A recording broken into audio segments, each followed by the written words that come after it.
तेलंगाना के सीएम के चंद्रशेखर राव की बेटी को चूंकि ईडी ने समन जारी किया है। प्रवर्तन निदेशालय ने के कविता को पूछताछ के लिए बुलाया है। शराब घोटाले के मनी लॉन्ड्रिंग मामले में होगी पूछताछ। कविता ने पेशी के लिए नई तारीख की मांग की है। के कविता ने केंद्र सरकार पर निशाना भी साधा है। उनका ये कहना है कि जब महिला बिल की मैंने बात की है तो मुझे समन थमा दिया गया है। सीधे चलते हैं अजीत के पास। अजीत, आज का के कविता को चूंकि समन किया गया है, कि आज ही पूछताछ होगी या फिर आज के कविता एस्केप कर जाएंगी? देखिए, साउथ पर के कविता ने रिक्वेस्ट अपना भेज दिया और ईडी के तरफ से अधिकारियों का साउथ कहने का ठीक है, अगर ऐसी बात हो तो मैं 11 तारीख को पूछताछ कर सकते हैं, यानी 11 तारीख के लिए पूछताछ के लिए तैयार है। लेकिन अभी हम एक और बड़ी खबर आ गई है। ईडी के सम्मान पर के कविता ने बयान जारी कर दिया है। जांच एजेंसी को पूरा सहयोग करूंगी। के कविता ने कहा, पेशी की तारीख को लेकर कानूनी सलाह आगे लूंगी। तेलंगाना दमनकारी जन विरोधी शासन के आगे किसी भी कीमत पर झुकेगा नहीं। यानी अजीत, माना जाए कि के कविता भी बहुत अग्रेसिव हो गई हैं।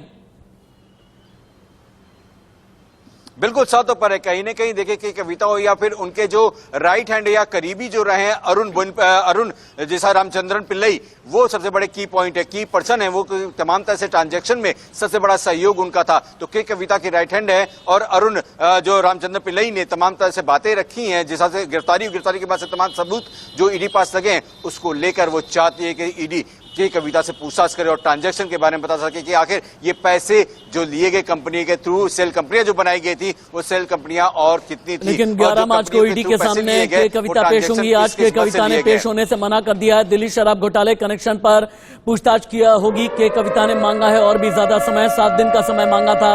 ईडी ने कविता को समय देने से कर दिया इनकार। यानी 11 मार्च को प्रवर्तन निदेशालय के सामने अब के कविता को किसी भी कीमत पर पेश होना होगा। ये अभी की बहुत ज्यादा बड़ी खबर है। के कविता के शराब घोटाला कनेक्शन के बारे में बताएं कि क्या क्या के कविता के ऊपर आरोप लगे हैं अजीत? देखिए, सातों पर है कि जो तमाम ट्रांजैक्शन हुए, कंपनियों को जो अलॉटमेंट हो रहे थे, उन कंपनियों के अलॉटमेंट में लेकर जो पुरानी कंपनियां थी उनको किस दक्षिण लॉबी के साथ भी कुछ कनेक्शन निकल करके आया है? क्या नायर और महेंद्रू के साथ में भी किसी तरह की कोई बातचीत हुई है कभी?